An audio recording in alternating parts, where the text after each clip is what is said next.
Okay, what's up mga dads? Nandito na naman tayo sa ating next vlog. Ang next vlog na gagawin natin ay susubukan natin itong range ng ating DJI drone. Medyo tanaw kasi dito yung Philippine Arena eh, no? Nandito tayo ngayon sa Lias, Marilao, Bulacan. Ayan.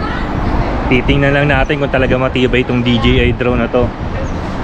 Hindi ko alam kung medyo makikita nyo yung Philippine Arena, pero medyo tanaw eh. Medyo malapit lang. Sana makabalik tong drone ko. Sige. Ito nga pala yung drone ko. Yan, DJI drone. Hindi ko na sabihin kung anong model, basta DJI drone yan. Baka malaman pa ni Mrs. kung anong drone eh. Makakita pa kung magkano. Yan, ito yung view. Subukan natin to. Time check is 6:04 PM. Kinakabahan ako eh. Baka hindi makabalik eh. Baka dumilim eh. Pero sabi nga ng iba, basta DJI, wag kang kakabahan. Yan. Tingnan muna natin itong paikot dito sa Lias, Marilao. Yung crane ng NSCR Marilao station na yun, tanaw oh. Sa susunod naman, yan ang ilo-drone natin. Tingnan natin kung maaabot naman. Saan?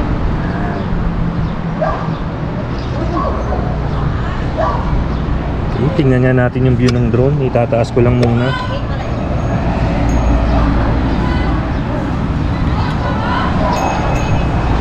Yan. Ako, may nag-warning sa remote ah. Yan. Yan.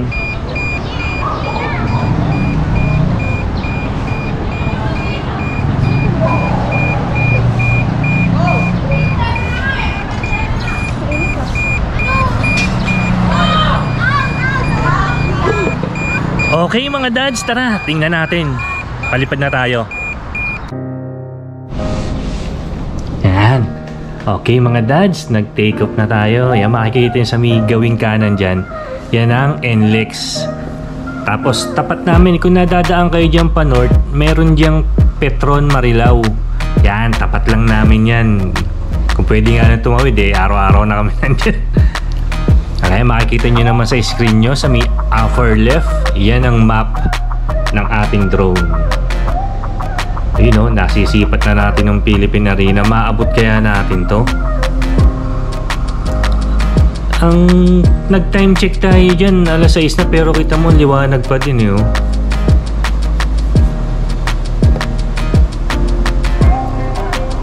Okay, ang ganda ng view pag nasa itaas. Ang ganda ng view eh, parang kakaiba eh oh. Okay, tuloy-tuloy lang tayo. Malapit na ang Philippine Arena. Sa may lower part naman ng screen nyo, yan ang munisipyo ng Marilao. Yan. Nasa lugar ng Barangay Patubig.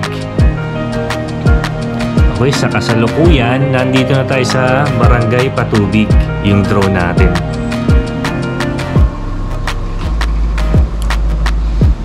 Yan, konti na lang, mga ilang kilometro na lang. Yan, malapit na. Ang ganda ng view. Oh. Abot kamay na natin ng Philippine Arena.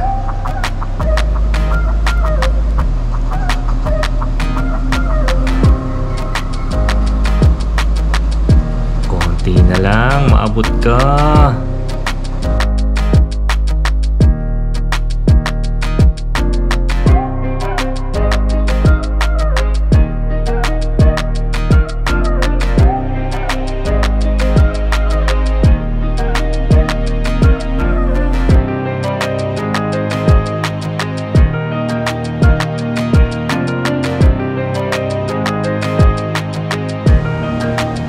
Na tayo, konting-konti na lang.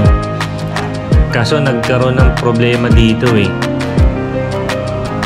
Yung na-disconnect yung connection ng remote saka ng drone. Ayan, tamo. Pag ikot, hindi na tayo umabot eh. Yan, umikot na, nag-return to home na.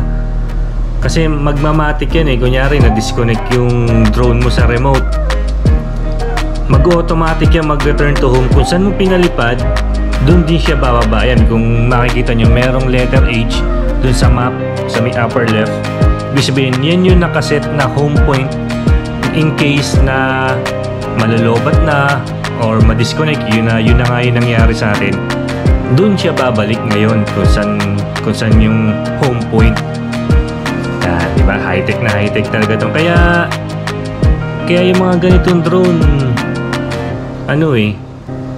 hindi basta-basta mawawala eh. Ano lang yan, kumbaga, kusa kasing bumabalik eh. Kunyari, malalobat na nga. Yun na nga, sinabi ko. Kusang babalik yan. Kaso nga lang, wag mo masyadong palayuin ng palayuin kasi nga, baka pag sobrang layo niyan,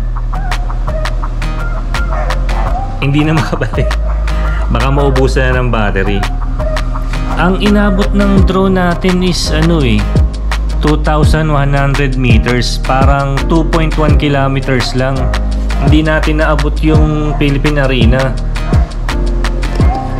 Ang pinakamalayo kong napalipad dito sa drone na to is mga 4 kilometers. Yun yung kuha ko sa Bulacan Airport. Hindi ko alam eh. Ang dami kasing factor kung bakit na-disconnect. Maraming yung mga signal jam, ganun. Yung mga interference yung sinasabi nila eh. Kaya yun yung isa sa mga dahilan bakit na-disconnect. Pwede rin na naharangan na ako ng mga bahay. Yun yung isa sa mga dahilan kung bakit siya na-disconnect. Kaya hintayin na lang natin makabalik tong drone natin. Subukan uli natin yan sa ibang araw. Kasi magagabi na eh, mahirap na. Pagka kasi gabi ka nag-shot, hindi siya babalik eh, kasi yung sensor niya bulag na kasi nga madilim na.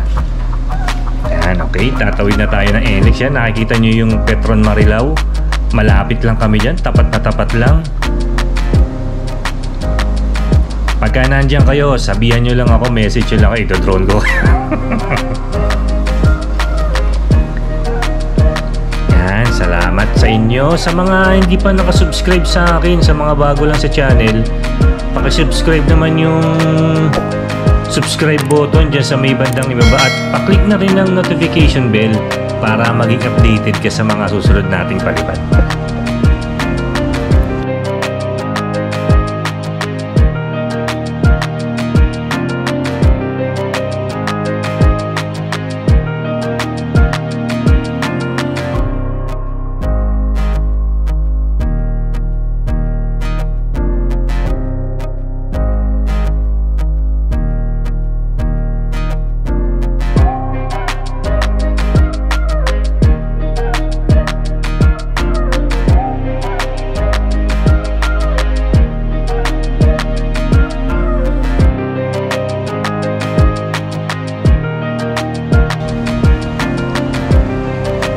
Okay, maraming salamat sa panonood nyo mga dads. See you sa next vlog natin.